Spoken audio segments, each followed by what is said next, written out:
You're listening ad-free on Amazon Music. In early August 2022, 29-year-old Lily Lindsay strode out of a nail salon in Aberdeenshire, Scotland, feeling especially polished. Usually, she did her own nails with an at-home gel manicure kit, but today, she'd gotten her nails done at a fancy salon, and she had even paid extra for eyebrow threading. Lily had really spent a lot of money over the past week to make herself as beautiful as possible.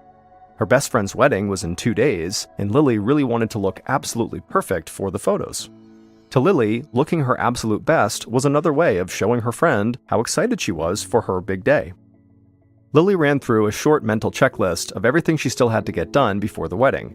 She needed to pick up her dress from the tailor and get decorations and snacks for the bridal suite. But before she could do any of that, she had one more appointment. She was getting a facial. Lily decided to grab an iced coffee on her way to the spa.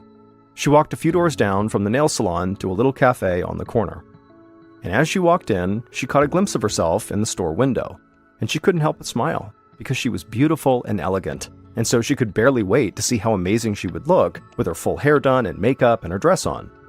It had been hectic helping her best friend bring the wedding together, but she could not be more excited for the weekend ahead. The wedding would end up being even more incredible than Lily had hoped, and she had really high expectations. And 10 days later, Lily still felt like she was recovering from it. She stumbled from her bed to her bathroom, stretching her arms high overhead to try and wake up. She yawned, and she could feel the skin around her mouth start to crack a bit, which seemed strange for summertime.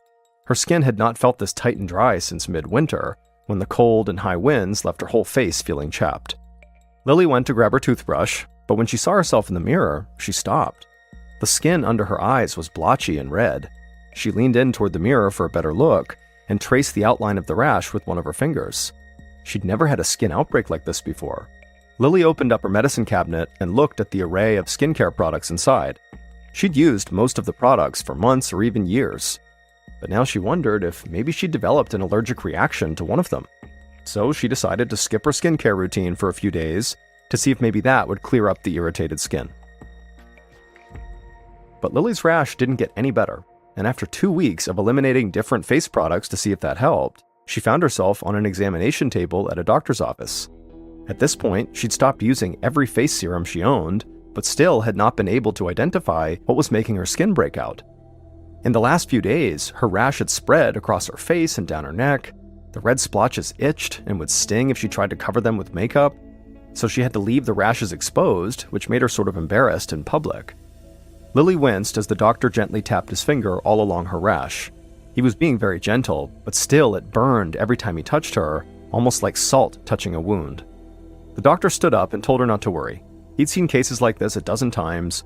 It was standard issue dermatitis, which meant a skin irritation, usually caused by an environmental factor like air pollution or exposure to a new allergen. He was confident that an antibiotic would clear her face up in no time.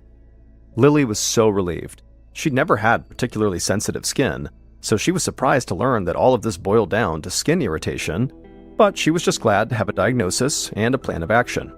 She told the doctor she'd stop at the pharmacy on the way home and grab the antibiotic. A month after Lily's initial visit to her doctor, she was in her room getting ready for a follow-up appointment. She carefully peeled off her pajamas and put on wide-leg jeans and a baggy shirt. These were unfortunately the only clothes she could stand to wear these days, because the rest of her wardrobe fit too snugly and rubbed against her raw skin, which was still totally broken out and incredibly painful. The antibiotics had not worked. Her skin still felt crusty, her lips were so dry that they split every time she laughed. Big blotchy rashes covered her face and neck as well as down her chest and beneath her armpits. They were so painful that Lily often tried to keep her arms raised slightly whenever she walked around, usually with her hands on her hips to avoid chafing. Showering had also become excruciatingly painful.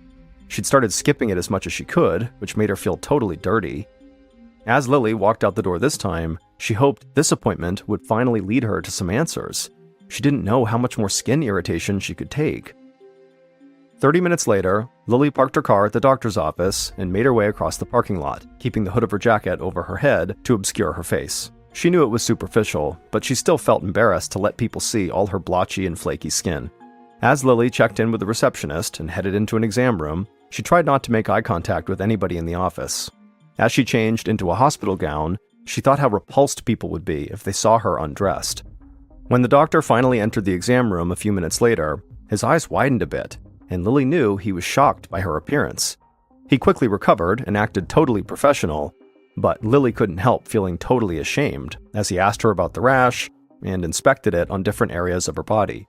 After a few minutes, the doctor told her that, in his opinion, this seemed like a flare-up of eczema, which is a term for chronically inflamed skin. It's like an extreme case of dermatitis, which is what he'd originally diagnosed her with. But antibiotics don't work against eczema, which is why she was not improving. But he told her not to panic because a steroid cream would clear it up in no time. A few months later, in January of 2023, Lily sat on her couch as a winter storm raged outside. The steroid cream had also not worked. If anything, it only seemed to make her breakout worse. At this point, her skin in total was actually more rash than clear. Lily had spent the last few months going to all sorts of doctors. They were all sympathetic to her problem, but ultimately had been unable to help her. It was unbelievably frustrating. Lily felt trapped in her own skin, like she was in a cage she couldn't escape. In fact, Lily's skin troubles had gotten so bad, it was totally affecting her mental health. Her thoughts were starting to get really dark and pessimistic, so she'd gone to a therapist for help.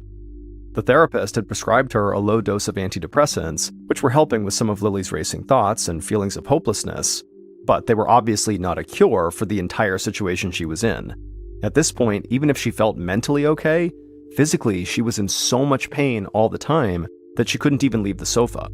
So tonight, Lily had wrapped herself in a fuzzy blanket, the only one that didn't scratch at her skin, and ordered herself a pizza. Lily decided to watch a movie, but when she got up to grab the remote, she felt blood rushing to her head and her vision began spinning. Lily eased back onto the couch and closed her eyes, feeling so dizzy it made her nauseous. Then suddenly her ears began to ring, and her chest tightened as she tried to fight back anxious tears. She knew that dizziness and ear ringing were not symptoms of eczema, and so she couldn't help but start wondering if she was actually going to die. This was the final straw. Lily could not just sit around and wait for death, and if the doctors couldn't help, she would just have to solve this puzzle herself.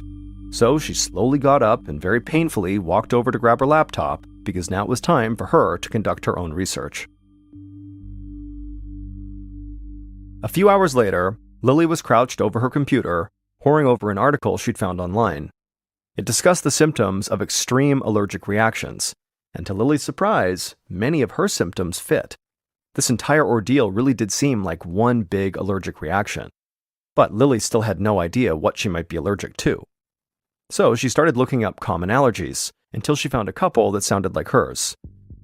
She discovered that some people are actually extremely allergic to the latex from the balloons that she had actually used during her friend's wedding to create custom arrangements. Now, Lily had never had a problem with latex before, but the article said that allergies could develop later in life. She also found that home nail polish kits, like the ones she used, can cause allergies too, as the chemicals seep into people's bodies through the nail bed. Lily started thinking that surely there must be a way to test whether these chemicals were making her break out so horribly. And so for the first time in 5 months, Lily felt like she kind of had a plan here, and so hope began to spark inside of her. She would call her doctor first thing in the morning, and hopefully they could, together, get to the bottom of this thing once and for all. A few days later, on a Friday afternoon, Lily sat on an allergist's examination table with her hands on her knees. She was wearing a hospital gown, and her rash-covered back was fully exposed. She winced as her doctor taped a bunch of small patches to her back. To Lily, the patches looked like little strips of bubble wrap, but actually, they were allergy patch test strips, and each of the little bubbles contained a different allergen. Lily clenched her jaw. The strips were already beginning to itch, partially because they were stuck to her rash, which was sensitive already, and partially because they'd stuck more than 200 chemical samples to her back, including latex and the chemicals from her at-home nail kit. So she was bound to be allergic to at least a few of these things. When the doctor finished his work, he explained to Lily that unfortunately, she would have to leave all of these test strips on her back all weekend, no matter how much they irritated her. She nodded, though she was absolutely dreading the discomfort the next few days would bring. But she told herself that if she could just push through to Monday, she would almost certainly have an answer, and then this nightmare could finally be over. By Monday morning, when Lily drove her car into the doctor's office parking lot, she wanted to rip those test strips off her back and light them on fire. It had been the most miserable weekend of her life. The only thing that had gotten her through the very itchy discomfort was knowing that each little sting she was feeling was a positive reaction to an allergen and a possible answer to her problems.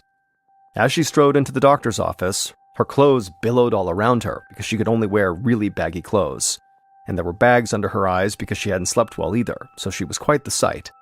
But Lily prayed that it would all be over soon, because in a few short minutes, she would know exactly what was causing this excruciating rash. Except that's not what happened.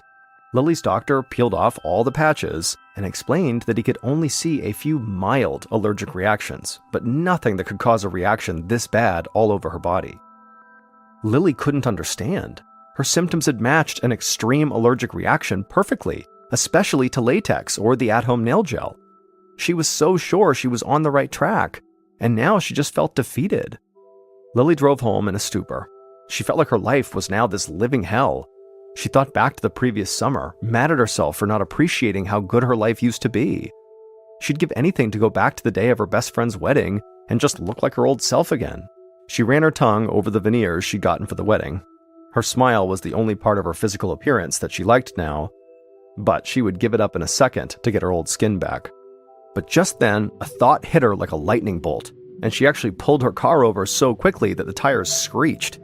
Once she came to a stop, she immediately began rifling through her purse for her phone, and as her heart raced, she thought to herself she'd been going to the wrong doctor. That was the issue, and now she desperately needed to make an appointment with the right one.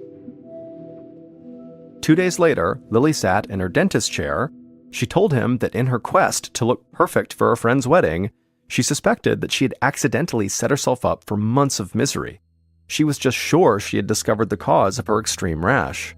When the dentist looked skeptical, Lily told him about the article she'd found online about extreme allergies. And suddenly, the dentist understood too. Lily had a strong suspicion that her problems had all been caused by the gels in her at-home nail kit. But it was more complicated than that. In fact, the online article Lily read talked about the way nail gels can make people dangerously allergic to other everyday things. That's because the acrylic-based plastic in the gel can seep into someone's nail bed and make them allergic to anything else that contains acrylic. In Lily's case, that would be the veneers she had applied to her teeth to look beautiful for the wedding. The veneers were loaded with acrylic-based plastic, and her body had a very powerful reaction to it. Essentially, Lily had poison glued to her front teeth for the last 6 months, which triggered a constant, severe allergic reaction.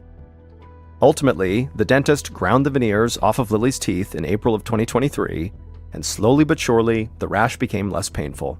By the summer of 2023, Lily's skin was back to normal, and she felt like herself again. There's really no way to know for sure whether the at-home gel manicure kit had triggered her allergy, but either way, Lily has steered clear of them ever since.